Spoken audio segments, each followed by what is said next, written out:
Bonjour à tous, bienvenue pour ce nouveau webinaire Data Grand Est, le deuxième de l'année. Aujourd'hui, nous allons parler des tendances et chiffres clés en région Grand Est, avec un tour d'horizon qui est proposé par l'INSEE. Donc, je suis Guillaume Riclin, chef de projet données à la région et en charge notamment de la coordination du programme Data Grand Est. Donc, ce webinaire s'inscrit dans la démarche Data Grand Est avec le principe des jeudis Adonnez-vous à la donnée. Mais pour l'occasion, nous avons souhaité faire un webinaire élargi d'1 heure et demie en associant également une autre démarche, la démarche des cafés de la data qui sont organisés en interne à la région tous les troisièmes vendredis du mois de 9h à 9h30. Donc, pour revenir sur les jeudis Adonnez-vous à la donnée, donc c'est un événement que la plupart d'entre vous connaissent bien, je pense. C'est un rendez-vous mensuel, normalement d'1 heure, le premier jeudi du mois. Événement au cours duquel on parle data, que ce soit de la donnée géographique ou non géographique, avec naturellement la participation des acteurs locaux en termes de partage d'expériences, d'intervention.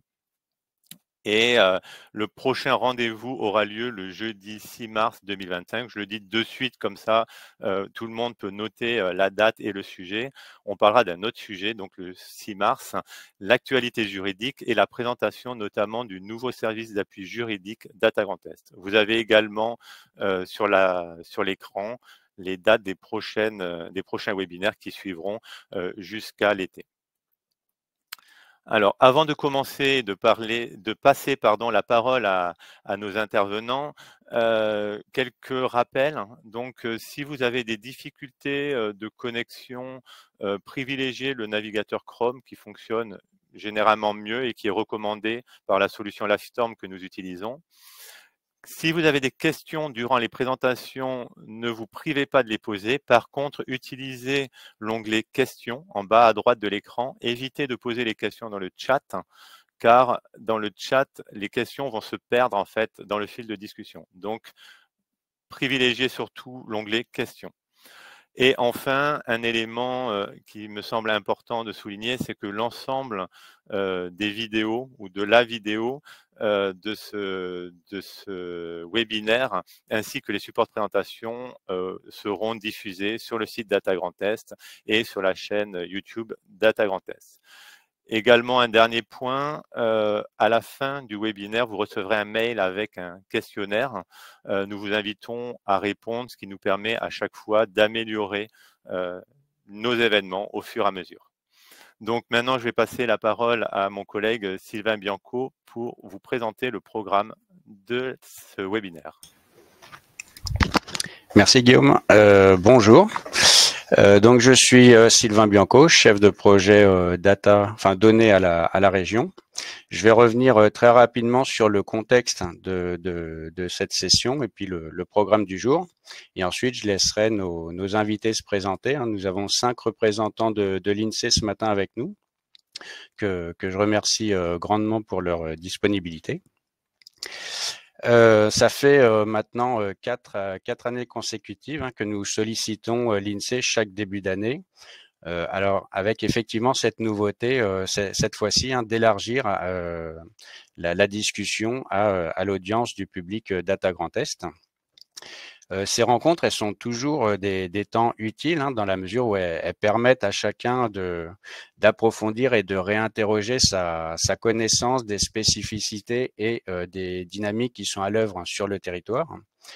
Par rapport au choix des points qui vont être présentés ce matin, nous avons privilégié quelques études récentes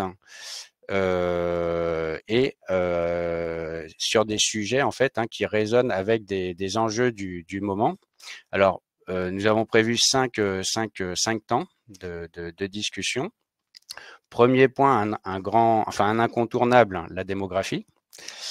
Ensuite, un sujet sur la ségrégation résidentielle qui nous permettra d'évoquer les dimensions rurales et urbaines du territoire. C'est un sujet récurrent dans les discussions au niveau des collectivités. Troisième point, un autre thème qui rejoint l'actualité, c'est celui de la situation des agriculteurs, avec une étude qui a été réalisée il y a quelques mois par l'INSEE sur les ménages agricoles dans le Grand Est. Quatrième point, une analyse plutôt économique du territoire qui permettra de faire le point sur le poids des différents secteurs d'activité. Là, il ne s'agit pas spécifiquement, enfin, d'une étude en particulier, mais plutôt d'une analyse synthétique globale. Alors, voilà pour ce qui est des présentations. Et puis, le dernier point de la discussion, ce sera l'occasion d'évoquer les modalités d'accès aux données et études de l'INSEE. Peut-être certains d'entre vous ont constaté que le portail évolue, les outils d'accès évoluent. Voilà, ce sera l'occasion de faire le point sur ces nouvelles modalités d'accès. Voilà, donc un programme qui est assez dense. N'hésitez pas à poser toutes vos questions. Et puis, voilà, pour ma part, je laisse la parole à nos invités. Je vous laisse vous présenter.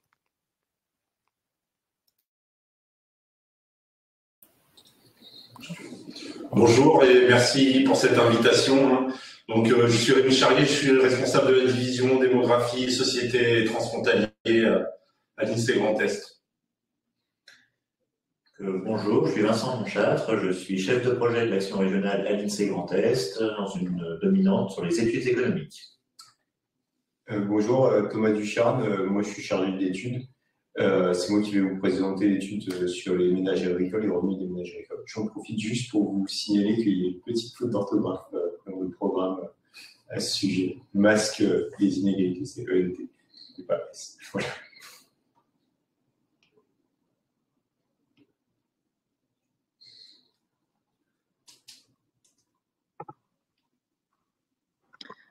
Donc j'enchaîne. Bonjour à tous, Mélodie Richard, chargée d'études démographie aussi à l'INSEE Grand Est.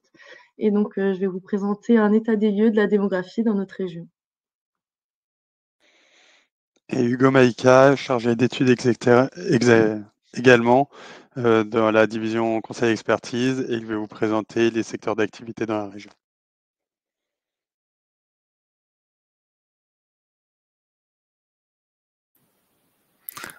Très bien, donc on vous propose de commencer par la première présentation. Donc je vais laisser la parole à Mélodie et je vais partager son support de présentation d'ici quelques instants. Voilà, à toi Mélodie.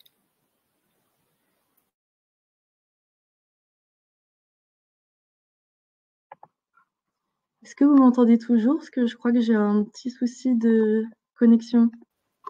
Non, visiblement ça fonctionne. Oui, c'est bon? Ok. Bon, ben, je vais commencer ma présentation. Donc, dans cette partie, je vais vous présenter les chiffres clés de la démographie dans le Grand Est. Donc, le Grand Est est la 6e région de France la plus peuplée. Au 1er janvier 2022, nous sommes 5 560 000 habitants. Et donc, l'évolution de la population sur la période la plus récente qu'on peut vous présenter, donc entre 2016 et 2022, est de 0% par an. Donc, la population n'augmente plus dans notre région, alors que la population augmente toujours en France, à raison de 0,3% par an sur la même période. Donc, sur cette carte de France, vous pouvez voir les territoires, vous pouvez voir en fait le taux de croissance annuelle moyen de la population sur la même période par département de France. Donc, on voit assez nettement les territoires qui gagnent plus d'habitants. Donc, les départements qui s'approchent le plus des couleurs chaudes en rouge sont ceux qui gagnent des habitants, et ceux qui s'approchent le plus des couleurs froides en bleu sont ceux qui perdent le plus d'habitants. Donc là, les territoires les plus attractifs sont ceux des régions côtières, donc de Bretagne, tout le littoral jusqu'au sud de la France, qui remontent vers les Alpes. Ensuite, pour ce qui est du milieu de la France, nord-nord-est, ce sont les territoires qui sont les moins attractifs, où on voit donc en surbrillance notre région, la région Grand Est, qui se trouve parmi ces territoires. Donc on a aussi le territoire de l'Île-de-France, qui reste attractif par sa capitale, Paris. Ici, sur cette figure, vous avez toujours l'évolution de la population qui est représentée cette fois-ci par département du Grand Est. Donc, on a toujours le Grand Est qui est représenté par un losange rouge et donc les départements qui sont déclinés. Donc, jusque-là, on a dit que le Grand Est était stable en termes d'évolution de la population. On va voir le long de cette partie que ce n'est pas homogène selon les territoires. Tout d'abord, il y a un département qui gagne bien de la population encore, qui est le Bas-Rhin, donc à raison de 0,5% par an. Ensuite, on a plutôt des territoires qui restent stables, donc que ce soit l'Aube, le Haut-Rhin, la Moselle, la Meurthe-et-Moselle, donc autour de 0%, 0,1% par an. Pour les départements les plus ruraux, les Vosges, les Ardennes, la Meuse et la Haute-Marne, ce sont donc les départements de notre région qui perdent le plus d'habitants. Mais pour comprendre un peu mieux ces dynamiques démographiques, je vous propose de décomposer l'évolution de la population en ces deux composantes qui sont le sol naturel et le sol migratoire. Donc tout d'abord pour le sol migratoire, donc c'est la différence entre le nombre d'entrées et de sorties d'un territoire. Ici, il est représenté en bleu sur notre figure. Donc, on voit que le sol migratoire suit plutôt l'évolution de la population. Donc, là où on gagne des habitants, dans le Bas-Rhin, par exemple, le sol migratoire est positif, donc beaucoup plus d'entrées que de départ. Là où on perd des habitants, donc les territoires ruraux, c'est aussi là où il y a beaucoup plus de sorties du territoire. Et cette fois-ci, donc le sol naturel représenté en jaune sur notre figure, qui est la différence entre le nombre de naissances et de décès d'un territoire. Il suit un peu moins cette évolution de la population. Donc pour le Bas-Rhin, il est toujours positif. Mais par exemple, pour d'autres départements comme la Marne, où le sol migratoire est négatif, le sol naturel est légèrement positif. Toutefois, dans les départements ruraux, les deux composantes jouent à la baisse. En fait, on peut voir que le sol naturel et le sol migratoire sont très liés entre eux. Donc, dans les départements ruraux, par exemple, le sol naturel est déficitaire, mais ça ne veut pas dire qu'on fait moins d'enfants sur ces territoires-là. C'est simplement que donc il y a un sol migratoire négatif, donc beaucoup plus de personnes qui partent. Souvent, ce sont des personnes plutôt jeunes actifs en emploi, les personnes qui peuvent être en âge de faire des enfants. Et donc, la population qui reste sur place est une population beaucoup plus âgée, ce qui augmente le nombre de décès. Donc, cette fois, sur cette figure, c'est l'illustration en fait du graphique précédent. Donc, toujours en rouge, les territoires qui gagnent de la population, donc le Bas-Rhin, comme on l'a dit. En bleu, ceux qui perdent, on voit les 4 départements ruraux. Donc, ce qui est intéressant ici, là, je vous montre la même figure, mais on a changé la période pour l'évolution de la population. Donc, c'est la période entre 2011 et 2016, la période précédente. Donc là, on voyait que certains territoires gagnaient encore l'Aube, la Marne et le Haut-Rhin, alors que là, je vous remets la carte d'évolution de population la plus récente. On voit bien qu'il n'y a que le Bas-Rhin qui gagne. Toutefois, les 4 départements ruraux restent, donc c'est une situation qui dure depuis 2011 au moins, d'avoir ces départements-là qui perdent des habitants et qui sont très peu attractifs. Ici, je vous propose donc une maille un peu plus fine, donc qui est par EPCI, les établissements publics de coopération intercommunale. Donc ici, on peut voir donc que c'est toujours pas très homogène au sein même des départements. Là, les territoires qui gagnent le plus d'habitants, on voit bien que c'est donc l'Alsace et aussi les territoires frontaliers, donc vers la Suisse, Saint-Louis, ainsi que la frontière autour du Luxembourg jusqu'au sillon lorrain, alors qu'on voyait dans la carte précédente, que je peux vous remettre ici, que donc la Moselle était plutôt neutre, donc une couleur jaune stable. On voit bien que si on détaille un peu plus, en fait, il y a des territoires qui prennent, c'est surtout donc par la venue de frontaliers qui sont attirés par des salaires plus élevés au Luxembourg. On voit aussi donc à l'ouest, dans la Marne, 2 EPCI qui gagnent des habitants, vers 3.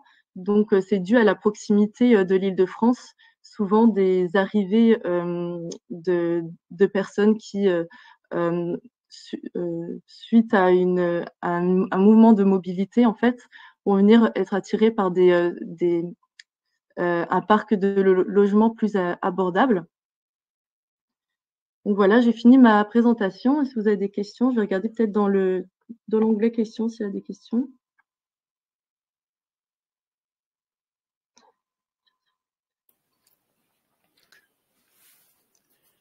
Alors, on a une question assez précise de la part de José Roland sur. Alors, je vais la lire comme ça sera comme ça, tout le monde aura connaissance et puis ça permettra. Alors, il y a une question, existe-t-il des mailles plus fines?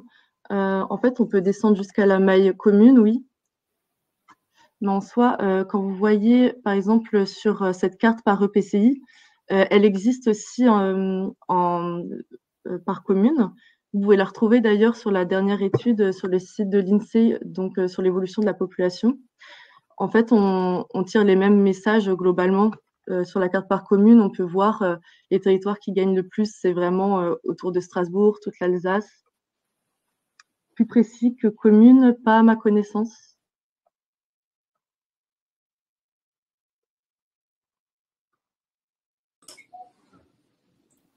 Ok. On a des questions qui arrivent. Alors, on va peut-être se laisser quelques secondes. Alors, oui, tu as bien fait. Pour revenir à la région des Trois, est-ce que vous identifiez à travers des chiffres un gain de retard post-Covid? C'est une réponse sur le post-Covid, parce que souvent on a cette question-là. Il faut quand même rappeler comment est fait le recensement de la population. On est sur des pas d'évolution de 5 ou 6 ans. Pourquoi? C'est parce que le recensement de la population, il se fait partiellement chaque année. On fait sur les communes de plus de 10 000, on fait un morceau par an. Et sur les communes de moins de 10 000, on en fait un groupe par an, histoire d'avoir au bout de 5 ans quelque chose d'assez robuste pour faire des calculs de population. Et le Covid, bon, c'était 2020, c'était 2021. Donc, pour avoir une bonne vision sur l'effet Covid, il faut attendre un petit peu d'avoir un cycle de collecte complet, donc 2022, 2023, 2024, 2025 et 2026, pour avoir vraiment une bonne vision là-dessus. Ouais.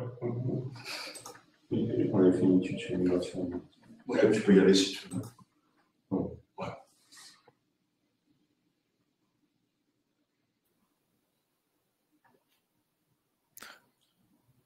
Oui, on pourra vous envoyer, on transférera le lien sur ces questions-là de lien, on les enverra directement à Monsieur Bianco, comme ça après il pourra vous les donner.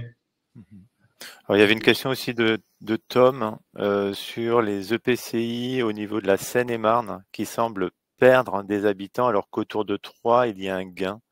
Est-ce que voilà, est-ce vraiment l'attraction de Paris du coup qui explique la perte de la Seine-et-Marne, ou est-ce que finalement, je pense que, enfin, comment on peut expliquer ce phénomène finalement? C'est assez complexe comme ça de répondre à chaud, parce que Troyes, c'est quand même une grande ville qui peut avoir aussi son développement, on va dire, autonome, son attractivité locale. Évidemment, plus on se rapproche de l'Île-de-France, vu l'importance du territoire, plus on peut avoir des effets un peu complexes. Ce qu'on peut savoir aussi, c'est ce qui est important, c'est pas seulement la proximité en kilomètres, on sait, c'est aussi la proximité en termes de transport en commun.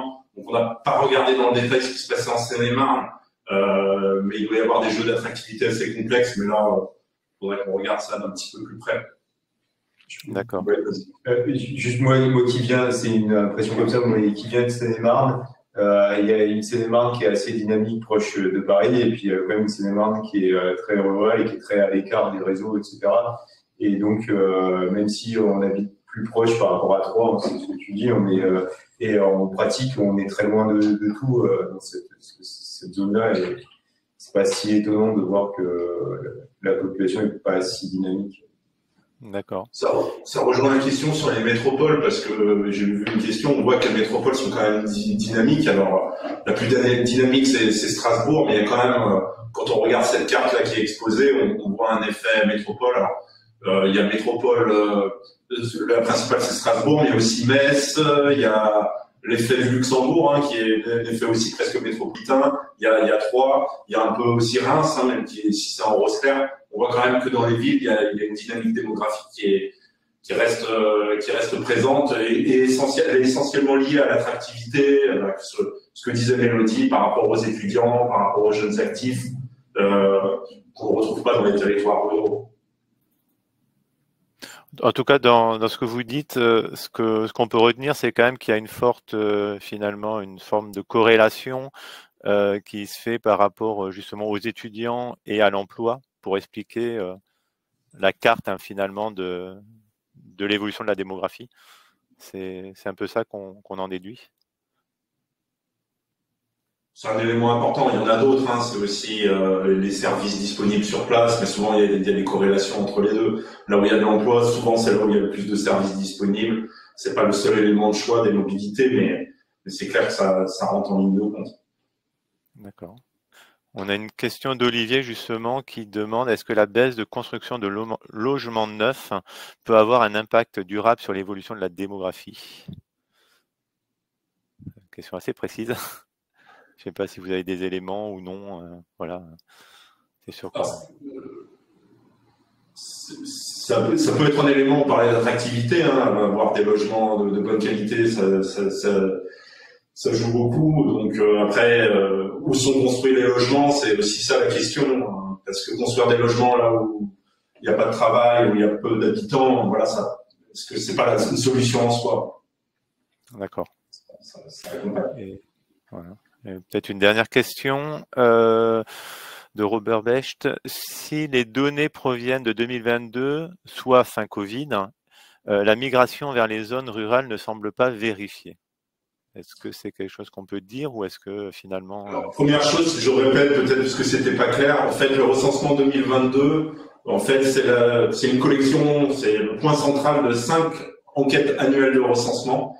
Donc dedans, il y a 2024, 2023, 2022.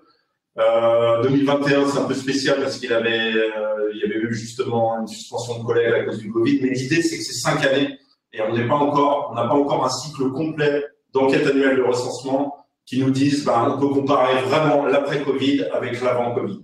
C'est un peu, le recensement est une opération très lourde, hein. On collecte plusieurs millions d'informations chaque année en France.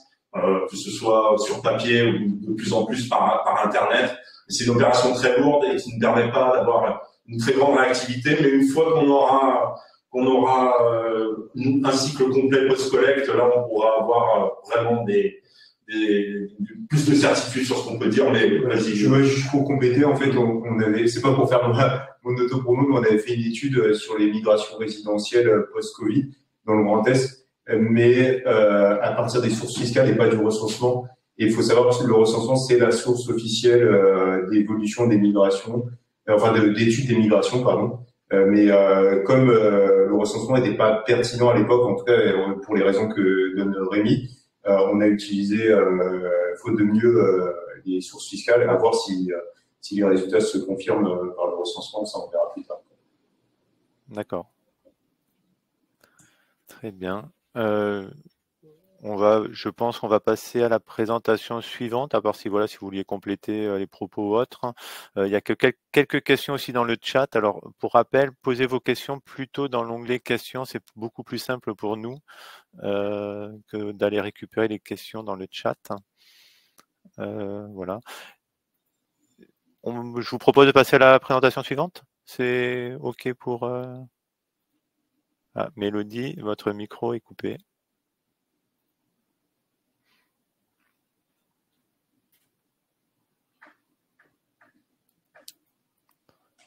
Donc, je vais afficher la présentation.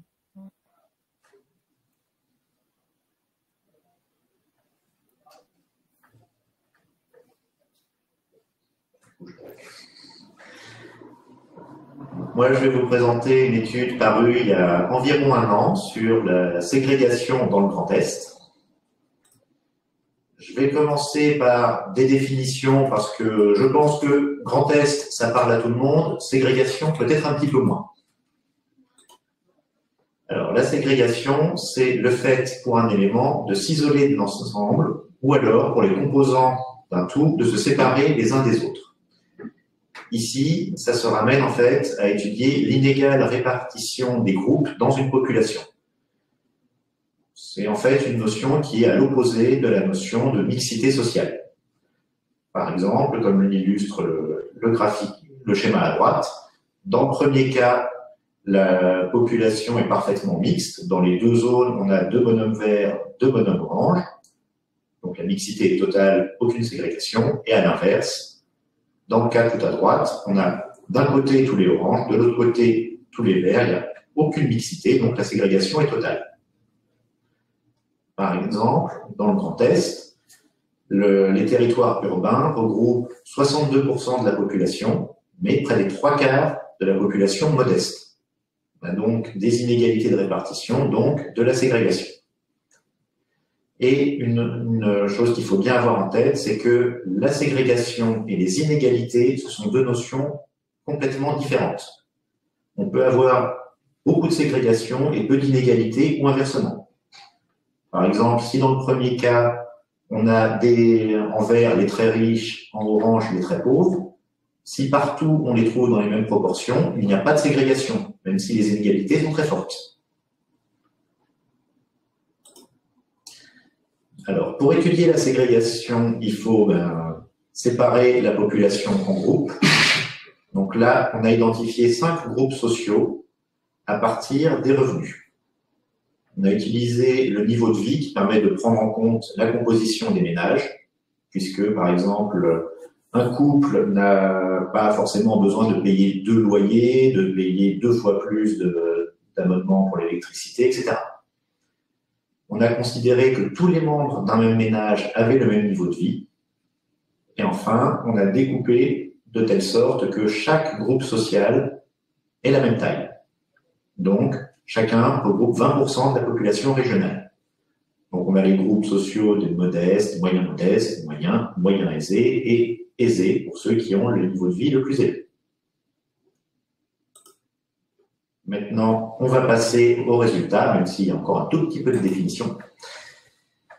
Alors, on a découpé la région en carreaux de 4 km de côté.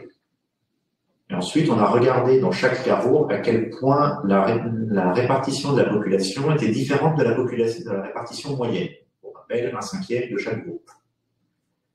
Ce qui nous donne la carte que vous avez à droite, qui donc indique quels sont les endroits qui contribuent le plus à la ségrégation. Et on constate que les endroits qui contribuent le plus, c'est la frontière luxembourgeoise, beaucoup la frontière avec la Suisse, qui sont des zones donc, où la répartition de population est très éloignée de la répartition moyenne, notamment parce qu'il y a beaucoup de populations aisées. Près de la Suisse, la moitié de la population fait partie du groupe des aisés. Les départements alsaciens et les principales villes de la région contribuent également beaucoup à la ségrégation.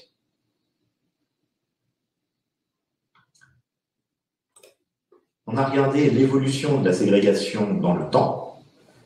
Et le Grand Est, dans le Grand Est, la mixité a augmenté, donc la ségrégation a diminué entre 2004 et 2007. Par contre, depuis 2008, la ségrégation augmente. Et au total, entre 2004 et 2019, elle a augmenté. Si on s'intéresse aux répartitions plus spécifiques de chaque groupe social pour mesurer à quel point il pèse dans la ségrégation, on constate que les groupes extrêmes, donc le groupe des aisés et le groupe des modestes, sont ceux qui contribuent le plus à la ségrégation. Ça, c'est pas spécifique au Grand Est, c'est le cas pratiquement quel que soit le territoire qu'on étudie. On a toujours les plus riches et les plus pauvres qui vont davantage se ségréguer. À l'inverse, le groupe des moyens contribue très peu. Le groupe médian, on en trouve un peu partout et toujours à peu près 20%. Mais par contre, leur contribution augmente fortement en relatif. On peut également scinder la ségrégation entre urbain et rural. À ce moment-là, on a une décomposition en 3 parties. La ségrégation au sein des territoires urbains, c'est les villes sont ségrégées ou pas. La ségrégation au sein des territoires ruraux et une partie qui est liée à la différence entre les territoires urbains et les territoires ruraux. En observant ce découpage en 3, on constate que, d'une part, l'urbain se ségrègue, le rural se ségrègue, mais surtout, comme l'illustre la bande en jaune sur le graphique, et bon, la part de la ségrégation liée à la différence entre l'urbain et le rural augmente très fortement. On s'est évidemment demandé pourquoi cette part augmentait. Alors, ça aurait pu être lié à une évolution des poids démographiques. Mais on a vérifié, et ce n'est pas le cas. De 2004 à 2019, la part de la population dans le rural a toujours été à peu près constante, aux alentours de 38%. Donc, ce qui pouvait l'expliquer, c'était en fait une différence de profil moyen entre le rural et l'urbain. Et déjà en 2004, dans le rural, il y avait davantage de populations modestes et moyens aisés, et moins de populations modestes que dans l'urbain, dans la moyenne.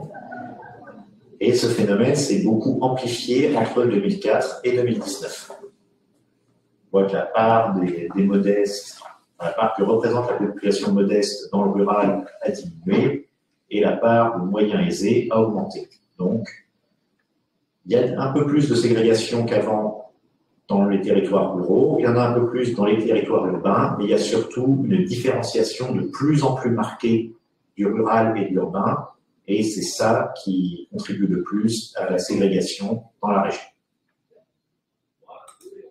Voilà. Maintenant, on va passer aux questions. Alors, il y a pas mal de questions. Peut-être la première qui est arrivée sur le fil. Il y avait une demande de réexplication sur la définition, la phrase « le niveau de vie prend en compte la composition des ménages ». Oui. Est-ce que vous pouvez préciser ? Le niveau de vie, le niveau de vie d'un ménage, en fait, correspond à la somme des revenus de ce ménage divisé par un certain coefficient qui permet justement de prendre en compte les économies d'échelle. C'est un système qui évoque un peu celui des calculs des parts pour les impôts.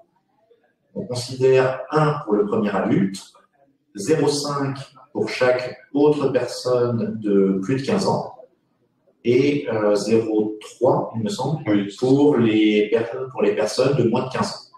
Ainsi, un couple sans enfant compte pour 1,5. Donc, si à 2, ils gagnent 4 500 € par mois, on va considérer qu'ils ont un niveau de vie de 3 000 € chacun. Ça permet, encore une fois, de prendre en compte les économies d'échelle sur le loyer, les modes de déplacement, les dépenses énergétiques, etc. Très bien. Il y avait ensuite des questions, je pense qu'on peut regrouper les 2 questions qui sont venues ensuite, autour de la dynamique et surtout les explications. Est-ce qu'il y aurait des explications pour expliquer cette accélération de la ségrégation, du phénomène de ségrégation? Alors, techniquement, on ne peut pas parler d'accélération parce que la hausse est relativement linéaire, mais non, on n'a pas vraiment d'explication puisqu'on ne demande pas aux gens pourquoi est-ce qu'ils s'installent ou vivent là où ils vivent. On peut que constater que l'évolution a été celle qu'on a vue, mais sans demander à tout le monde pourquoi vous faites ce que vous faites, c'est difficile de donner des explications à ce genre de phénomène. Mais je sais que ça peut être frustrant. Une question sur les caractéristiques de cette ségrégation. Est-ce que ce sont les mêmes caractéristiques pour trois types de territoires que vous avez évoqués, les zones frontalières, l'Alsace et les grandes villes? Est-ce qu'on observe les mêmes Alors, pour les grandes villes, ce qui peut jouer aussi, c'est évidemment la population.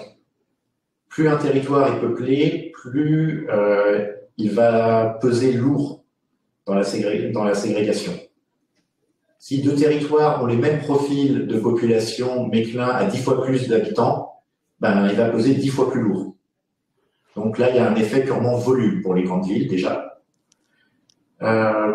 Pour les zones frontalières, on l'a regardé, donc ça, on a regardé effectivement la composition et, comme je l'ai dit, près du Luxembourg et et surtout près de la Suisse, là, il y a vraiment un effet répartition, puisque, encore une fois, près de la Suisse, la moitié de la population est dans le groupe aisé, donc qui ne regroupe que 20% de la population régionale. Donc, ça fait un écart énorme.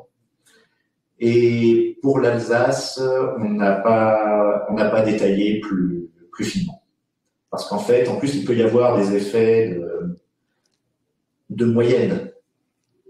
C'est-à-dire, j'explique, on peut avoir certains carreaux qui vont contribuer parce qu'il y a plus de population aisée, à côté des carreaux qui vont contribuer parce qu'il y a plus de population modeste. Donc, si on regarde la moyenne sur un territoire, on ne verra pas forcément d'écart. Il faudrait regarder vraiment carreau par carreau, qu'est-ce qui les caractérise.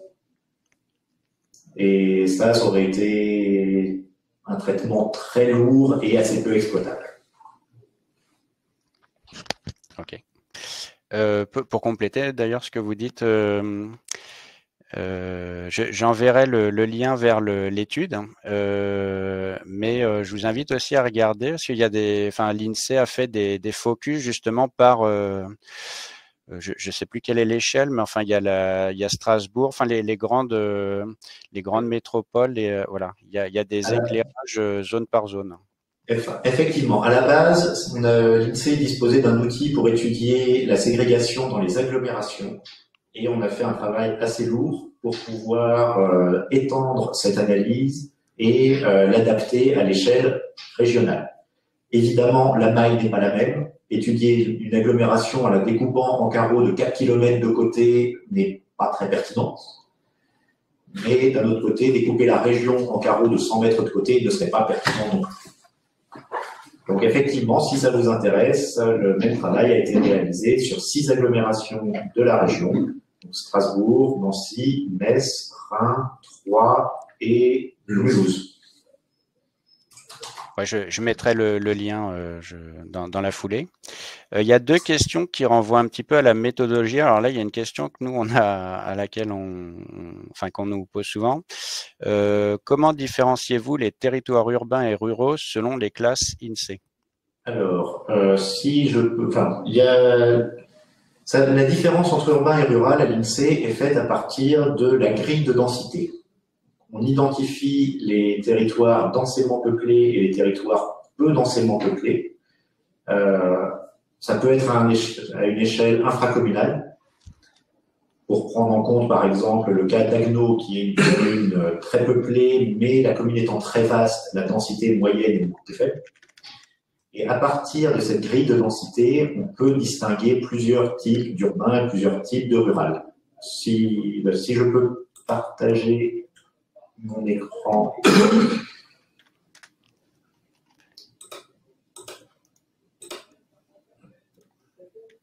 Voilà, là normalement, vous voyez une carte présentant dans la région quels sont les territoires urbains, donc en orange rouge, et les territoires ruraux, donc dans les nuances de vert. Comme je le disais, il est possible de distinguer plusieurs types de rural, et même plusieurs types d'urbains.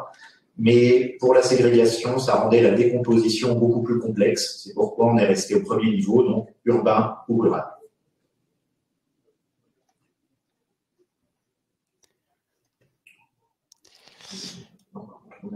Peut-être une dernière question qui est intéressante aussi et qui renvoie à l'utilisation de ces résultats. Voilà. quelle conclusion pourrait-on sortir de cette étude? Quelle est la finalité? Et il y avait une autre question. Voilà, moi j'ai envie de vous demander aussi, est-ce que vous avez été sollicité directement par de certaines collectivités pour une mise en œuvre ou peut-être une prise de décision sur la base de ces résultats? Nous n'avons pas été contactés là-dessus. Les conclusions à en tirer, donc pour les principaux messages de l'étude régionale, donc encore une fois, c'est qu'effectivement la ségrégation augmente, mais surtout il y a une différenciation de plus en plus importante du urbain et du rural. Contrairement à l'image qu'on peut avoir, parce que j'ai cru voir un commentaire comme dans ce sens dans le chat, c'est pas forcément parce que dans le rural, c'est pas forcément parce que le rural s'appauvrit, étant donné que la part des modestes est de plus en plus importante dans l'urbain.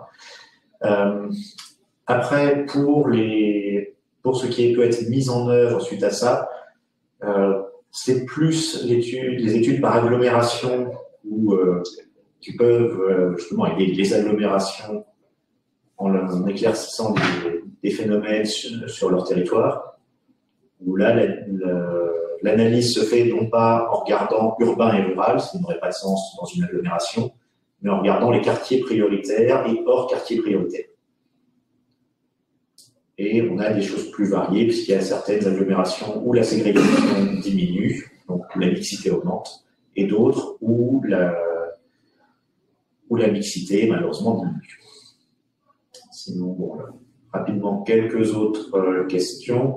J'ai vu alors les critères pour déterminer les catégories aisées et modestes. Donc, alors, encore une fois, on a trié la population par niveau de vie et on a coupé en groupes de taille égale. Donc, les aisés, c'est les 20% de personnes dans le Grand Est qui ont le niveau de vie le plus élevé.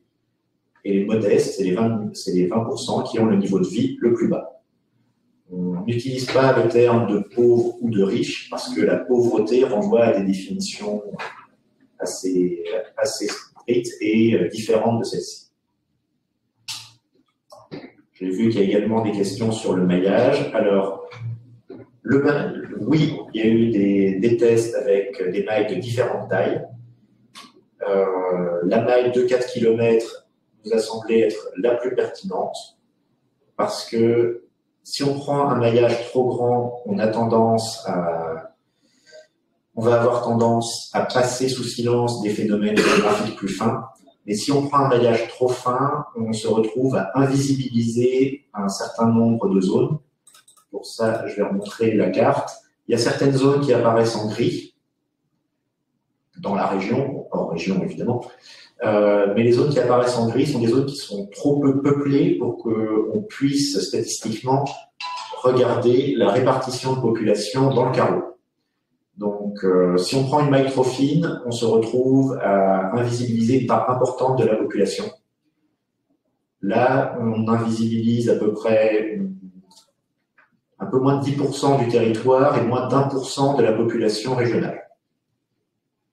Donc, c'est un équilibre à trouver entre finesse géographique et exhaustivité relative de la population. Alors, merci pour toutes ces questions et puis tous ces éclairages. Pour rester un petit peu dans le timing de la session, je vous propose qu'on continue. Et puis, de toute façon, sur chaque présentation, vous avez vu, il y a les contacts.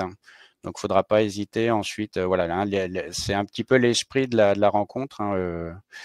On pourra pas forcément, voilà, toutes les réponses pourront pas forcément être apportées aujourd'hui. Donc, l'idée, c'est peut-être ensuite de revenir vers les personnes concernées, puis pour creuser un petit peu. Voilà. Donc, je vous laisse la parole. Tu me fais les définitions du coup. Oui, donc bonjour à toutes et à tous. Donc moi, je vais vous présenter une étude sur les revenus des ménages agricoles dans le Grand Est. Voilà. Donc cette étude, je voulais vous dire d'abord qu'on l'a publiée il y a un an, qu'on l'a réalisée avec Rémi Charlier. Donc, voilà, je vais vous... comment tu veux? Il y a des flèches sur la phrase. Ouais, ok. Donc, avant toute chose, je vais vous présenter la méthodologie, puisque, en fait, comme dans chaque étude statistique, la méthodologie détermine pour une bonne partie du résultat, et là, il y a des choix méthodologiques assez importants, donc il faut vous les présenter, et ensuite, je vous présenterai les résultats. Alors, je vais aller tout de suite droit au but. Je vais vous dire que c'est dans le Grand Est, contrairement à l'image qu'on peut avoir de l'agriculture en général, notamment dans les médias, on a globalement des ménages qui ont des revenus plutôt élevés, mais on a aussi de très fortes inégalités, ce qui est commun à toute la profession agricole.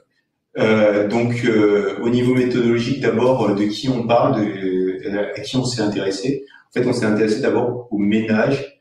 J'insiste sur le mot ménage parce qu'en fait, dans la littérature statistique sur les revenus des agriculteurs, on a souvent une approche exploitation. Donc, on s'intéresse à l'aspect entreprise, combien elle va dégager de bénéfices, etc. Nous, on s'intéresse aux ménages, c'est-à-dire non seulement aux revenus de l'agriculteur en tant que tel, mais aussi aux revenus de l'ensemble de son ménage. Donc, ça peut être son conjoint, ça peut être ses enfants s'ils déclarent les revenus dans le même logement. Et c'est pas forcément que des revenus d'origine agricole, ça peut être des revenus qui sont sur l'exploitation mais qui sont pas d'origine agricole, comme le service à la ferme, comme les panneaux solaires, ou ça peut être aussi les revenus de l'exploitant qui va avoir une double activité. Par exemple, je sais pas, il va travailler dans l'épicerie du coin à mi-temps, et donc voilà, c'est pas que des revenus agricoles. Alors, pour autant, on parle de ménages agricoles. Alors, les ménages agricoles, c'est des ménages, dans notre définition, qui, on les identifie comme des ménages qui déclarent des bénéfices agricoles non nuls. Donc, ça peut être des bénéfices, mais ça peut être aussi des déficits agricoles. C'est une catégorie fiscale, donc avec ses limites, puisque ils peuvent percevoir des bénéfices agricoles aussi des associés de sociétés agricoles qui ne sont pas exploitants. Mais on n'a pas le moyen de les exclure dans cette étude. Donc voilà. Par contre, ceux qu'on a exclus, c'est les ménages dont la personne de référence a plus de 64 ans. Pourquoi? Parce qu'en fait, on voit qu'à partir de cet âge-là, le poids des bénéfices agricoles est de moins en moins important. Et donc, nous, on a voulu s'intéresser avant tout à des populations qui sont avant tout actives. Et enfin, alors ça c'est un truc un peu technique, mais c'est important de le dire, on n'a pas exclu les ménages qui ont un revenu total négatif, qui représentent à peu près 2% des ménages agricoles dans le Grand Est. Pourquoi je vous dis ça? Parce qu'en fait, généralement, on les exclut dans les études sur les revenus des ménages agricoles, en considérant que c'est des ménages qui investissent beaucoup et qui déclarent des pertes, et donc c'est quelque part c'est un peu artificiel. C'est vrai, mais en fait on n'a pas moyen de savoir si c'est pour des raisons d'investissement ou si c'est pour des pertes réelles. Et il y a des ménages, on le sait bien en agriculture, qui ont des pertes telles qu'ils ont des revenus négatifs au global. Mais évidemment, ça joue sur le niveau des résultats qu'on va vous présenter, ça joue à la baisse. Et donc, notre étude, elle n'est pas directement comparable avec la plupart des études que vous pouvez trouver sur le sujet. Au niveau des sources, alors, on s'est principalement appuyé sur les sources fiscales et plus précisément sur le fichier localisé social et fiscal, donc philosophie pour les intimes, je ne sais pas si vous connaissez un peu.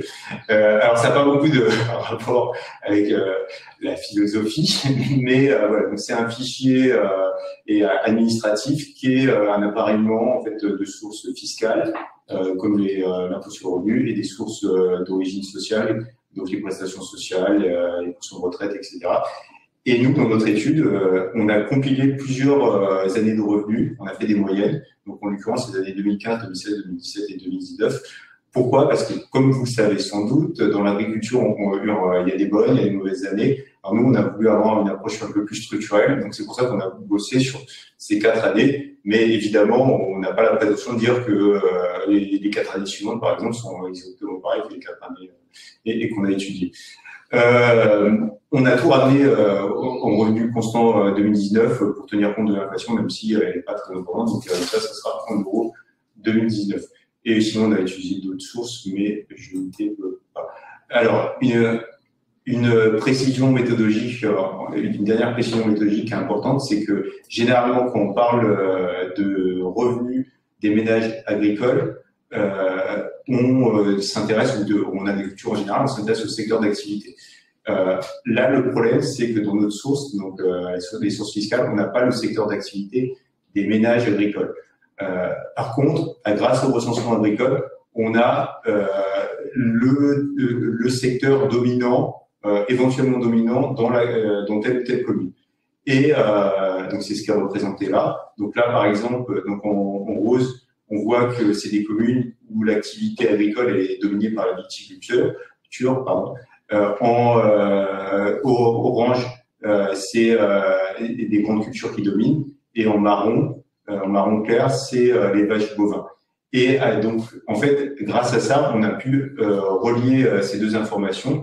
Donc, l'information sur les ménages agricoles à travers le lieu de résidence et les communes, la production dominante dans la commune. Et donc, ce qui nous a permis de dire que dans les territoires agricoles, les territoires viticoles, par exemple, les ménages gagnent tant. Dans les territoires de grande culture, les ménages agricoles gagnent tant. Mais il faut faire attention aux raccourcis qu'on pourrait tenter de faire. Et alors, on ne peut pas dire que les viticulteurs formellement gagnent tant, puisque dans les territoires viticoles, il y a des viticulteurs, mais il y a aussi des gens qui font tout à fait autre chose. Voilà. Donc maintenant, je viens au résultat. Donc, ce que je vous disais, c'est que dans le Grand Est, on a des revenus plutôt élevés. Alors, on le voit notamment par rapport à la population des ménages actifs non agricoles. Donc, les ménages qui vont toucher des revenus d'activité autres que des bénéfices agricoles. Là, on voit, donc c'est le niveau de vie. Donc, je ne reviens pas sur la définition du niveau de vie et que vous a expliqué Vincent. Le niveau de vie médian, donc qui sépare la population en deux groupes. Il y a 50% de la population qui va gagner moins et 50% qui va gagner plus. Donc, chez les ménages agricoles, le niveau de vie mensuel médian sur la moyenne des années 2015-2019, il est de un peu plus de 2200 € par mois. Et pour les ménages actifs non agricoles, il est de 1840 €. Donc, c'est un différentiel d'à peu près 20% en faveur des ménages agricoles dans le Grand Est. Mais par ailleurs, c'est là où vous pouvez le voir avec le petit losange rouge, on a quand même un taux de pauvreté qui est plus important, 14 contre 13% chez les ménages agricoles que chez les ménages actifs non agricoles.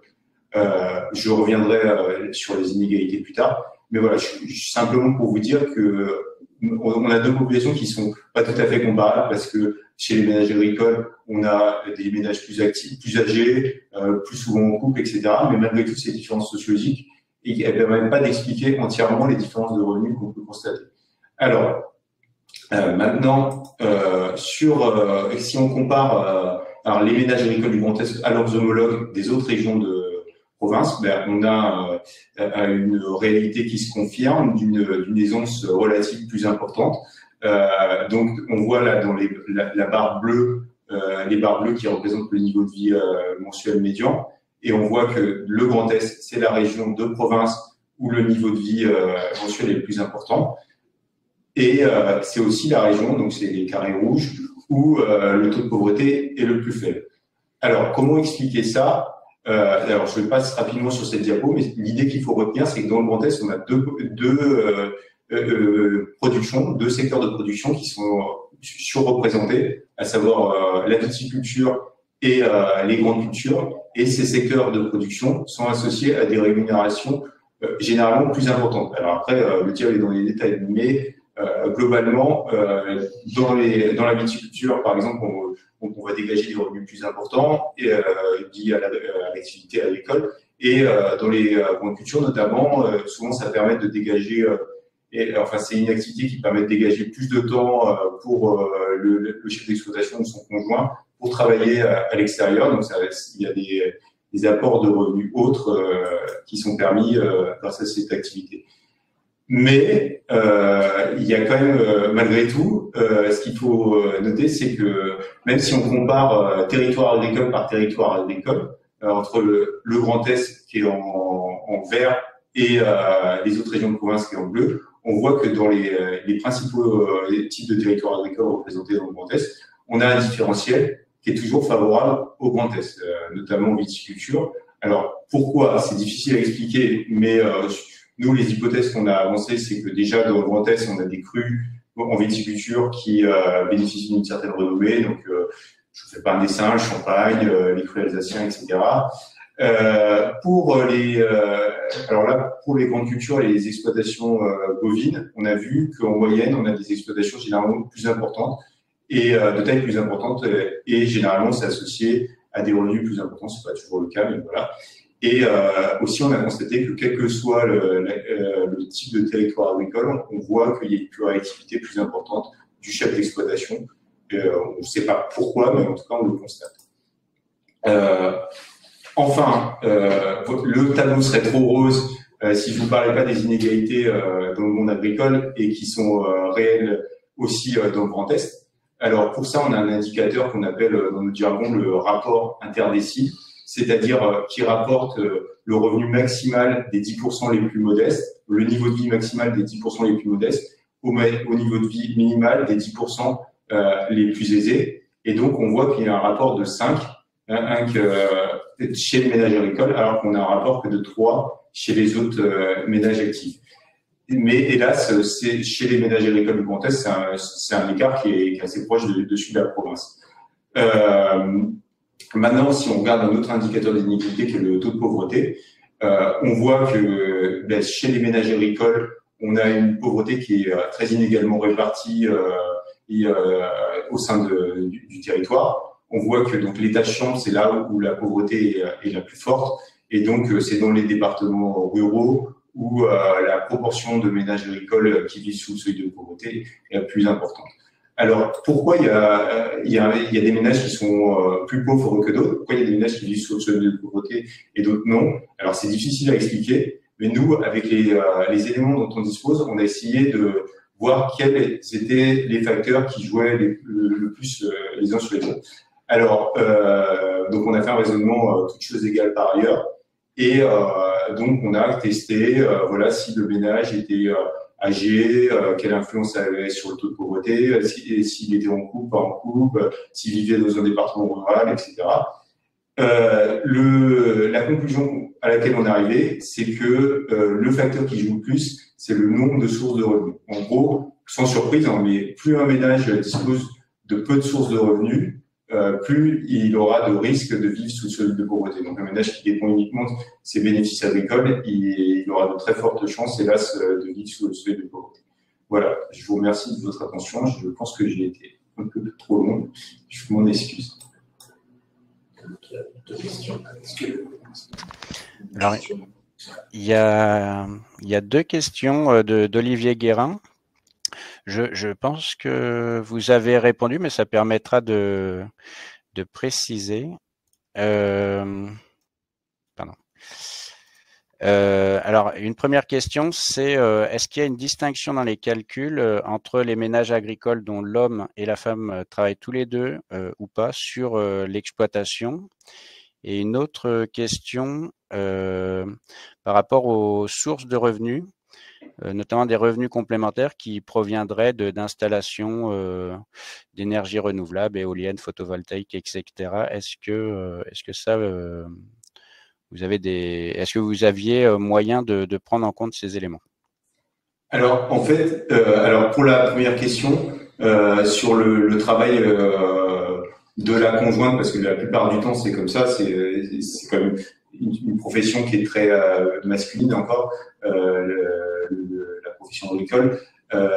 La conjointe, quand elle travaille à l'extérieur, évidemment, c'est des sources de revenus substantielles. Mais le problème, c'est que nous, dans notre source, on a les salaires en général. Je prends la catégorie des salaires, mais les revenus d'activité indépendante, c'est la même chose. On a les salaires au niveau du ménage. Donc, on peut pas savoir formellement si ces salaires qu'on mesure, et ils viennent de l'agriculteur qui va avoir une double activité ou de sa conjointe. Mais par contre, on va savoir si on a affaire à un couple, si on a affaire à une personne seule, ça on va savoir. Mais voilà, on peut présumer, mais on peut pas. Je peux rajouter juste un complément qui était intéressant, c'est aussi on ne sait pas si on peut avoir un salaire à l'intérieur du ménage agricole qui vient de l'exploitation agricole, peut salarier par exemple le conjoint, et donc on va savoir qu'il y a du salaire, mais ça peut arriver qu'il vienne de l'agriculture, mais c'est tout un peu cette finesse, mais c'est expliqué dans l'étude qu'on aimerait avoir, mais qu'on n'a pas. Donc, Sinon, sur les installations d'énergie renouvelable, on prend en compte ces revenus-là, effectivement. Évidemment, à partir du moment où ils sont déclarés, c'est toujours la limite. Mais en fait, ça va être sauf erreur de ma part, il me semble que ça devrait être des revenus. Oui, en fait, ça peut être assimilé à des bénéfices agricoles dans une certaine limite de mémoire. Enfin, j'espère que je dis pas de bêtises, mais en fait, il y a normalement, les bénéfices agricoles, c'est des revenus qui viennent de l'agriculture, mais on admet dans une certaine mesure des revenus annexes qui peuvent être déclarés sous forme de bénéfices agricoles, et dans la plupart des temps, je pense que ce sera considéré comme des bénéfices agricoles. Après, je rebondis, ça dépend en fait comment l'exploitation agricole structure ce revenu-là en fait. En fait, l'agriculture, le monde paysan a quand même disparu. Maintenant, c'est un secteur comme un autre, avec des structurations, des intérêts, des aides, tout ça, qui font que c'est assez complexe en fait de tout démêler. Notre source ne permet pas d'avoir une très grande finesse. Je peux faire des hypothèses comme vient de faire Thomas, mais voilà, c'est assez compliqué d'avoir ce niveau de détail qu'on aimerait beaucoup avoir. En fait, par exemple sur les revenus des énergies renouvelables, on les prend en compte, mais par contre on ne sait pas les retracer, on ne peut pas dire hier les ménages agricoles perçoivent tant de pourcents de leurs revenus qui viennent des énergies renouvelables. Ça on ne peut pas le dire. Le taux d'endettement du ménage agricole. Peut-être en dernière question, ouais, effectivement, pour respecter un petit peu le timing. Non, ça on n'a pas d'informations. Ça ne figure pas dans les sources fiscales. Non. Non, sur le volume horaire aussi, là aussi on n'a pas d'informations. Il y a des études nationales là-dessus, mais. Ok, merci. De toute façon, je vous invite à aller consulter l'étude complète, et effectivement, les points de méthodologie ils permettent d'aller vraiment dans le détail de ce que vous avez pu expliquer. Voilà, je vous propose de passer au point suivant. Oui, avant de passer la parole à Hugo, je voulais simplement préciser que les questions, on les reprendra à l'issue du webinaire, et on demandera à nos collègues de l'INSEE de compléter ce qui n'a pas été répondu, de façon à pouvoir tout publier sous la forme d'une liste de questions-réponses sur le site. Comme ça, il y aura des éléments complémentaires si jamais vos questions n'ont pas été répondues. Merci.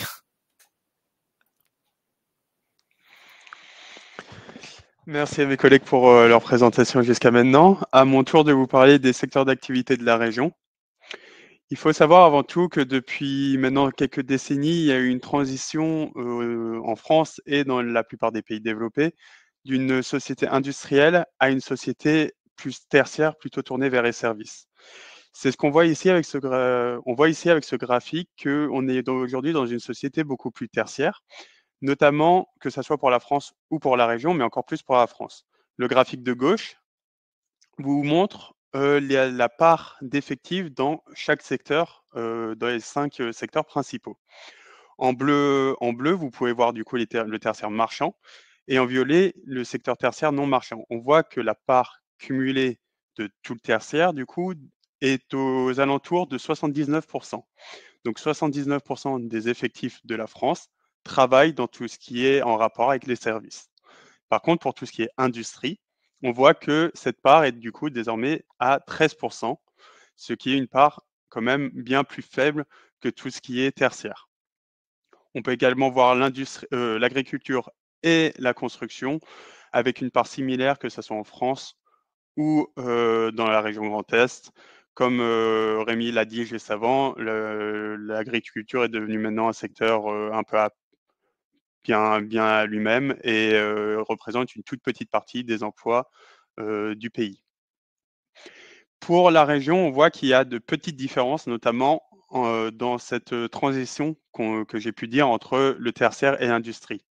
Bien que le secteur tertiaire est majoritaire dans la région, on voit qu'il y a une part plus faible dans l'emploi total que pour la France entière. En effet, le secteur tertiaire ne représente que 75% des emplois dans la région, contre 79%, comme je l'ai dit, pour la France entière. Par contre, l'industrie est plus importante dans la région, avec 17% des emplois dans ce secteur-là.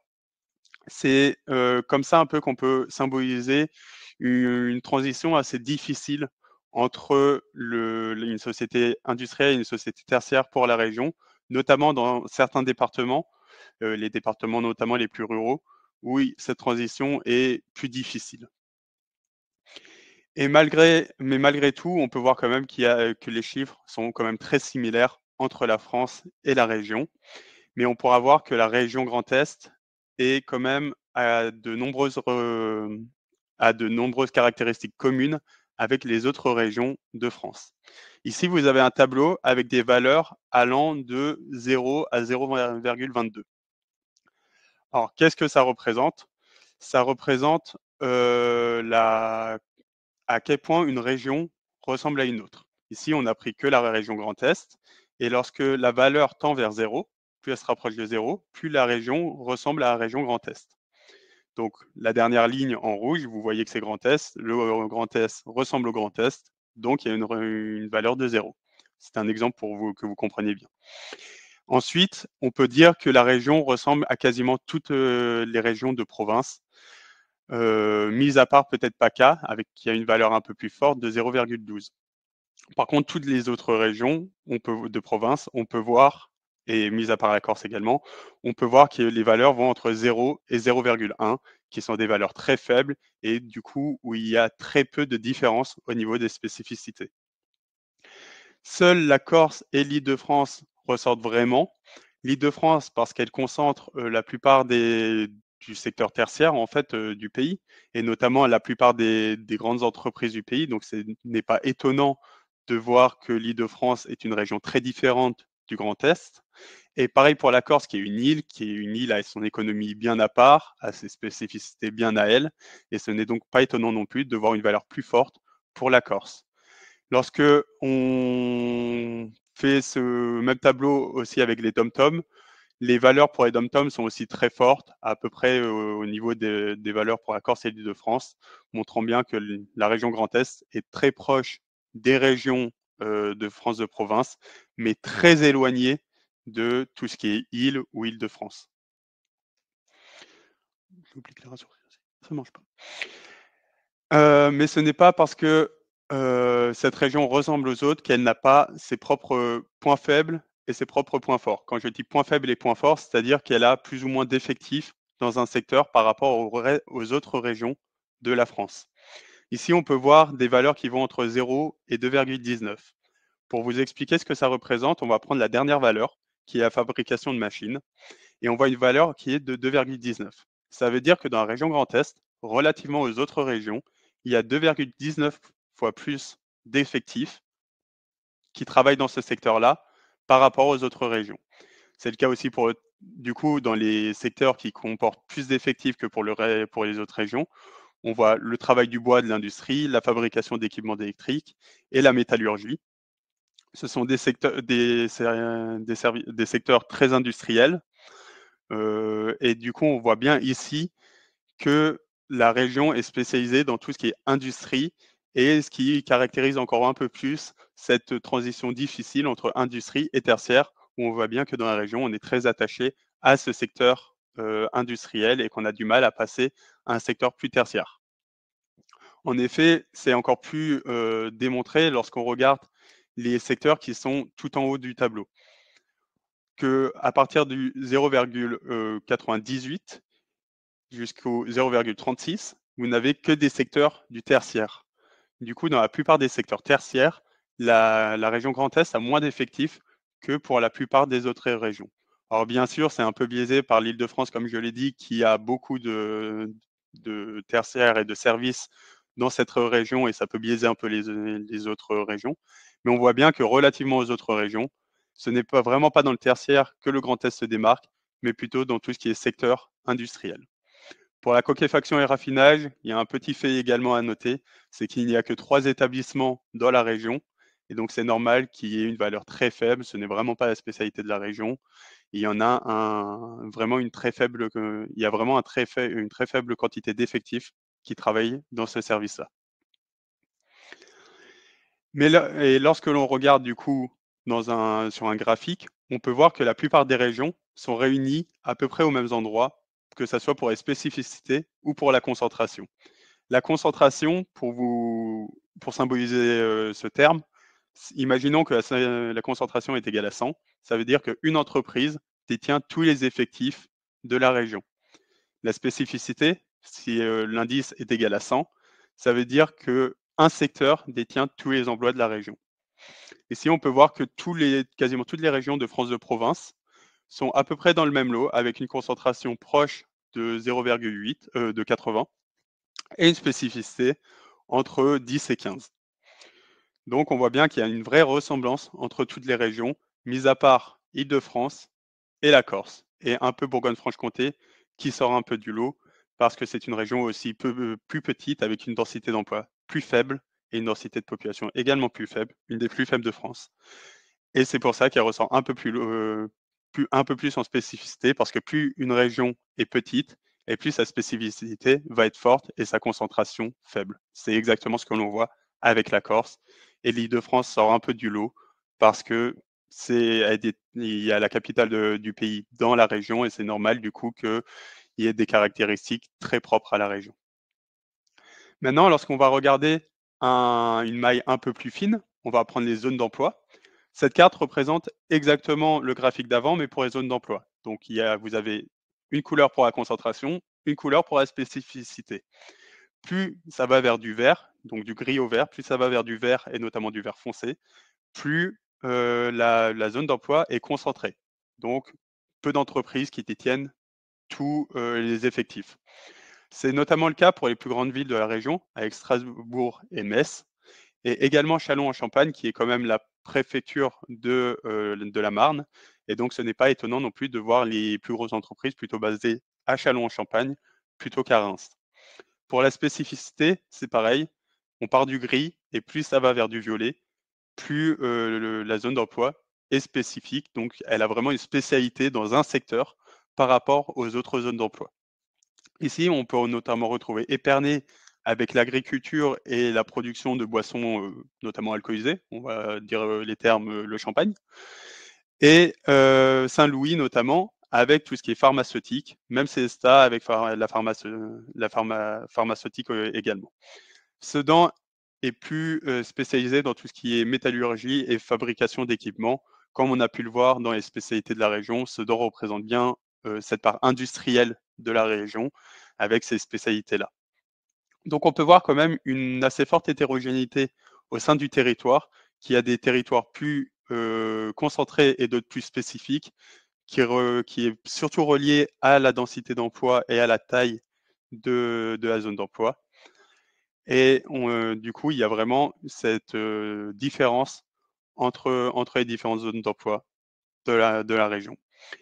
Lorsqu'on regarde ensuite les forces et les faiblesses, encore une fois, de chaque département, on peut voir que chaque département a ses secteurs spécifiques et d'autres secteurs qui sont vraiment où il y a beaucoup moins d'effectifs dans ces secteurs-là. Du coup, quand c'est du vert foncé, il y a beaucoup d'effectifs relativement aux autres départements. Quand c'est en rouge foncé, il y a beaucoup moins d'effectifs dans ces secteurs-là par rapport aux autres départements. Et on peut voir que chaque département a ses forces, d'autres ses faiblesses. Le Bas-Rhin va surtout être développé dans tout ce qui est tertiaire, ce qui est assez normal avec le fait que Strasbourg soit dans cette zone d'emploi. Les Vosges sont surtout industriels, la Marne surtout agricole. Et du coup, chaque département comme ça a un peu ses propres forces et est spécialisé dans ses propres secteurs. Donc pour conclure tout ça, c'est que malgré que la région ressemble aux autres régions de France, comme on a pu le voir même un peu avec toutes les études jusqu'à maintenant, ce n'est pas pour autant qu'elle n'a pas ses propres qualités avec des secteurs qui sont très spécifiés et d'autres qui le sont beaucoup moins. Et donc, on peut vraiment voir que la région se concentre et que chaque département se concentre dans ses propres forces. Merci à tous pour votre écoute.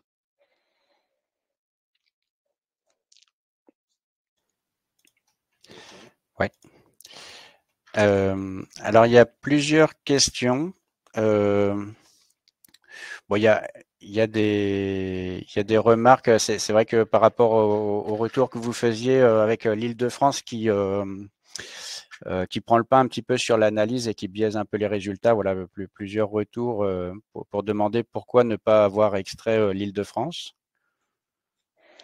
Alors, tout simplement parce que l'Île-de-France et Paris en soi-même fait quand même partie de notre territoire. La France est quand même un pays encore très concentré avec autour de sa capitale, et ne pas prendre l'Île-de-France comme ne pas prendre la Corse serait quand même biaiser les résultats. On pourrait penser que par exemple Grand Est, avec notamment Arte à Strasbourg, pourrait être une grande ville de télécommunications de France, alors que ce n'est pas le cas. La plupart des télécommunications et la plupart des médias sont regroupés, ou en tout cas les plus gros médias, sont regroupés à Paris, et ne pas prendre cela en compte biaiserait également les résultats dans un sens et tournerait les résultats dans un sens qui ne serait pas vraiment proche de la réalité. Ok. Alors on est un petit peu, je voudrais qu'on puisse garder un peu de temps pour la dernière la dernière partie. Peut-être une toute dernière question en essayant de regrouper un petit peu les questionnements. Voilà, je regroupe sur Sedan par exemple, il est indiqué étonnant sur Sedan que la concentration soit à ce point. Serait-il possible d'avoir les données? Et la question précédente, je pense qu'elle va un petit peu dans le même sens. Sur les territoires concentrés, est-ce qu'il s'agit plutôt d'entreprises, d'administrations, d'hôpitaux, etc. Voilà. Est-ce que finalement on arrive à avoir le détail sur des zones plus précises que celles qui ont pu être présentées? Alors, pour Sedan, du coup, la concentration est assez faible. Ce n'est pas plus étonnant que ça quand on voit en soi même Nancy, qui est une préfecture également d'un département et la zone d'emploi contient une plus grande ville que Sedan. On voit quand même que la concentration n'est pas très forte. Donc, je trouve pas ça si étonnant que ça. Je pense qu'il y a quand même beaucoup d'entreprises réparties au sein de la zone d'emploi. Pour la deuxième question il s'agit d'entreprises, d'administration, hôpitaux, etc. Alors, je ne peux pas vous répondre comme ça. On pourrait regarder pour chaque zone d'emploi quelle est la part de chaque secteur, comme je l'ai fait un peu pour le premier graphique. Pour le premier graphique, je pourrais faire ça pour chaque zone d'emploi. Et si c'est demandé, ça peut être fait très facilement. Si ça pourrait aider à voir si c'est plutôt du tertiaire non marchand et du coup des administrations, hôpitaux, etc. Ou plutôt tout ce qui est industrie ou un autre secteur. Je me permets juste de rebondir, Hugo, par rapport à ce que tu disais, parce que les cas Sedan et j'ai envie de dire Châlons-en-Champagne sont intéressants. Ce qu'il faut savoir, c'est qu'on est sur du relatif, en fait. Donc, on peut avoir un tissu économique assez resserré et quelque chose d'important dans ce tissu économique. Je prends l'exemple de Châlons-en-Champagne, comme tu le disais, Hugo, c'est une préfecture. Donc, on peut faire l'hypothèse que la préfecture, dans un territoire qui est pas hyper, avec un tissu productif, c'est pas une très grande ville, qui n'est pas une économie hyper développée autour. Donc, le poids de ces services administratifs doit être important. On est sur l'hypothèse. En revanche, Sedan, par exemple, n'est pas une préfecture, donc on va avoir peut-être moins de concentration avec moins de très gros établissements. Ça rejoint la question aussi dont tu parlais, Étienne. C'est vrai que les très gros établissements, c'est souvent public. On peut prendre l'exemple de Strasbourg. Dans les gros établissements, on va avoir l'université, on va avoir l'hôpital, on va avoir l'Eurométropole. Donc voilà, c'est toujours ce jeu de relatif qui est un peu complexe. Et comme disait Hugo, il faudrait regarder un petit peu plus dans le détail. Voilà, c'est ce qu'il faut bien avoir en tête. Très bien. Merci. Eh ben, il nous reste 10 minutes tout pile. Je vous propose de passer au dernier point. Je pense qu'il y a pas mal de personnes dans le public qui seront intéressées par des précisions justement sur les nouvelles modalités d'accès aux données de l'INSEE. Je vais commencer juste en préalable parce que c'est Hugo qui va nous faire la démonstration, mais c'est intéressant parce que dans les questions, plusieurs fois, j'ai vu la question des données, où sont les données, parce que là, on a présenté 2 études, après, ce qu'a présenté Hugo, ce qu'a présenté Mélodie, ça a été fait sur mesure hein, pour aujourd'hui. Mais voilà, il y a des questions derrière les études de l'accès aux données. Donc, on a notre site internet, on a sa stat locale, on a pas mal de points d'accès où on peut accéder, où on peut obtenir des données d'INSEE, des données qui sont parfois déjà traitées, ou parfois des données qui sont sous forme détaillée et qui justement on voulait profiter aujourd'hui de la présence de non seulement des collègues de la région, mais aussi de Data Grand Est, pour montrer un petit peu ce qu'on peut faire pour aspirer nos données pour les utilisateurs qui ont un peu de technique, les outils et les capacités de le faire. Voilà. À toi, Hugo. Merci, Rémi. Alors, du coup, il y a désormais 2 moyens pour trouver les données sur le site de l'INSEE.fr. Vous avez le moyen un peu plus classique et ancien, où vous allez dans l'onglet statistiques et études ici, et vous pouvez voir, vous pouvez faire de nombreux filtres et cocher ici données pour obtenir uniquement les données et non pas les publications. Ensuite, vous regardez par rapport aux filtres qui vous intéressent, que ce soit économie, démographie, revenus, etc. Et vous cochez vraiment ce qui vous intéresse. Pareil pour les données, vous avez plusieurs filtres où vous pouvez mettre du coup les filtres que vous voulez. Si vous voulez plutôt quelque chose de temporel, n'hésitez pas à cocher série chronologique. Est-ce que vous voulez des chiffres plutôt détaillés ou chiffres clés, etc. Donc ici, vous pouvez vraiment filtrer sur les données que vous voulez. Sachez également que dans la plupart des études, Rémi, tu me contredis si je dis des bêtises, mais dans la plupart des études, les données sont également mises à disposition lorsqu'elles ne sont pas trop confidentielles. Et ça peut également vous aider si jamais vous avez des interrogations et que vous voulez voir plus en détail l'étude en elle-même. Ensuite, il y a une deuxième méthode. Lorsque vous êtes sur la page d'accueil ici, vous avez un onglet « Consulter le catalogue des données de l'INSEE ». Cela va vous amener sur notre catalogue de données qui s'appelle désormais Mélodie. Du coup, ici, c'est le même fonctionnement que ce que je viens de vous montrer avec les statistiques et les études. C'est que vous avez plusieurs thèmes où vous pourrez, par exemple, si j'en défile un, trouver des informations différentes et des bases de données qui vont en rapport avec ces thèmes-là. Donc, si vous mettez économie générale et inflation, vous avez 2 bases de données différentes ici. Et lorsque vous cliquez dessus, vous avez la description des données, les métadonnées et les données en elles-mêmes, que vous pourrez télécharger en format CSV. Pardon. Vous avez ici la période temporelle, donc si vous voulez quelque chose du long terme, vous pouvez également les trouver. Et même la description du fichier Excel avec le nombre de lignes et le nombre de variables. Ce qui vous peut vous éviter d'ouvrir tous les fichiers Excel et de saturer votre ordinateur. Donc voilà, ce sont les différentes manières de trouver nos données. Mélodie, je crois, est toujours en cours, si je me trompe pas, il n'y a pas encore toutes les données dessus, mais il y a quand même un bon nombre de données. Vous pouvez choisir également le niveau géographique, avec le niveau national, France, région ou département, ou même encore plus fin, si vous voulez une maille plus fine. Donc n'hésitez pas à vous servir de ça. La plupart de nos données qui ne sont pas confidentielles sont ici. Après, quand vous voulez des données confidentielles, forcément, elles ne sont pas en données accès tout public. Par exemple, pour tout ce qui est salaire, etc., ce sont des données confidentielles et assez discrètes. Et du coup, la plupart ne sont pas mises en open service sur le site. Rémi, si tu veux compléter, je te laisse également le faire. Je vais compléter en disant une chose. On a déjà fait présenté plusieurs études. C'était une petite démo et merci de l'avoir fait, Hugo. De toute façon, on a des agents ici à l'INSEE qui sont responsables aussi de répondre aux questions, aux besoins. Donc, l'idée, c'était de vous présenter.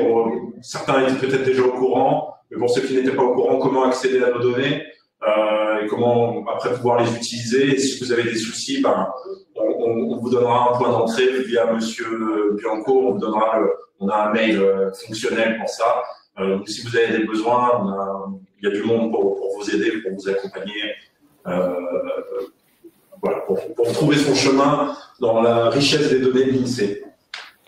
Si je peux juste compléter rapidement par rapport aux questions aussi qui sont posées. On demande si les données sont en format parquet. Je crois qu'il est question de les mettre dans ce format-là à l'avenir également. Et il faut également savoir que Meodi est un API. Donc, si jamais vous êtes à l'aise avec tout ce qui est code, etc., vous pouvez également trouver via l'API l'accès à toutes ces données-là, et notamment pour le téléchargement de données en format parquet.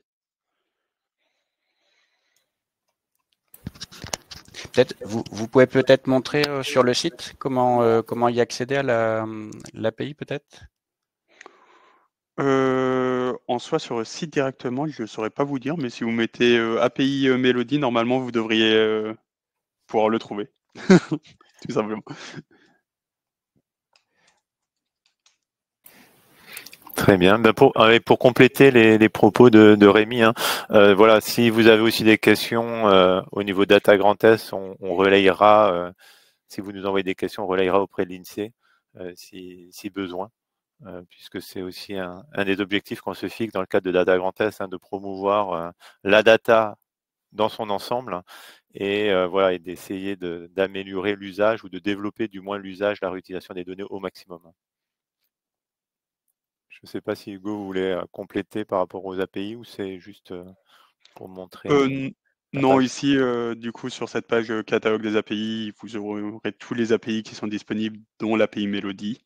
Et du coup, vous pourrez trouver toutes les informations dont vous aurez besoin ici. Alors peut-être pour répondre juste à une question de Fabienne par rapport aux API, en fait, les API, c'est un système qui permet d'accéder de façon via des scripts, en fait, via des programmes aux données, voilà, de façon structurée et codifiée. Voilà.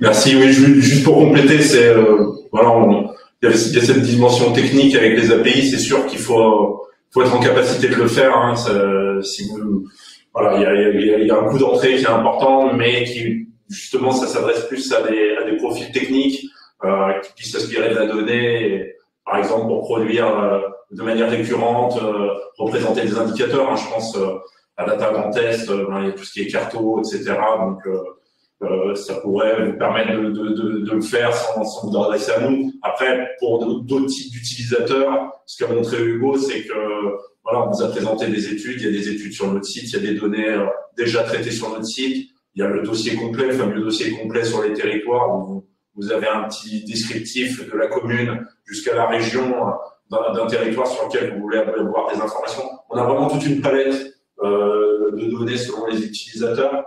Et si vous êtes en difficulté, voilà, on vous donnera notre point d'entrée pour vous accompagner là-dessus. Peut-être une question de Chloé sur laquelle je rebondis par rapport au format parquet. Il y a eu un webinaire il y a 1 an à peu près. Il me semble que c'était en mars 2024, justement, qui présentait un peu le format parquet par Éric Mauvière. Donc voilà, c'est un format assez technique. Plus compliqué à prendre en main que le CSV, mais qui permet des grosses performances quand on a des gros volumes de données avec plusieurs centaines de mégas, voire gigaoctets de données. Voilà, donc petite réponse rapide, hein, mais en tout cas, je vous renvoie vers ce webinaire. Peut-être une question aussi qui me semblait intéressante de Thierry. Pour finir, ça sera, je pense, la dernière question puisqu'il est midi. Dans le catalogue, les données bêta ont-elles la même fiabilité que les autres? Est-ce que ça, voilà, est-ce que vous avez un élément de réponse par rapport à ça?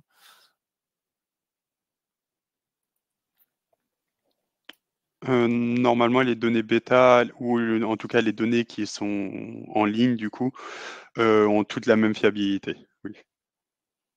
D'accord, très bien. Merci beaucoup. Donc, je vous propose de clore ce webinaire. Tout d'abord, en remerciant nos intervenants de l'INSEE et pour la qualité des présentations et la richesse. On voit que finalement, on n'a fait que effleurer le sujet tellement les présentations étaient riches et tellement il y avait de questions. Donc, on publiera tout cela sur le site internet et vous retrouverez tous les contenus. Merci à Sylvain également de m'avoir secondé et d'avoir même plus que secondé, finalement préparé ce webinaire avec moi. Merci à tous les participants. On était plus de 250 au sommet, je dirais, du webinaire quand tout le monde était là. Et donc, on vous donne rendez-vous très prochainement, prochain premier jeudi du mois, donc le 6 mars, pour un webinaire sur l'actualité juridique en matière de données et la présentation du service d'appui juridique qu'on vient de mettre en place dans le cadre de Data Grand Est. Et pour terminer, donc, vous allez recevoir normalement par mail, suite au webinaire, un questionnaire. N'hésitez pas à nous faire un retour afin qu'on puisse améliorer l'organisation de nos événements. Et je vous remercie tous et vous souhaite une bonne journée et surtout un bon appétit. À bientôt.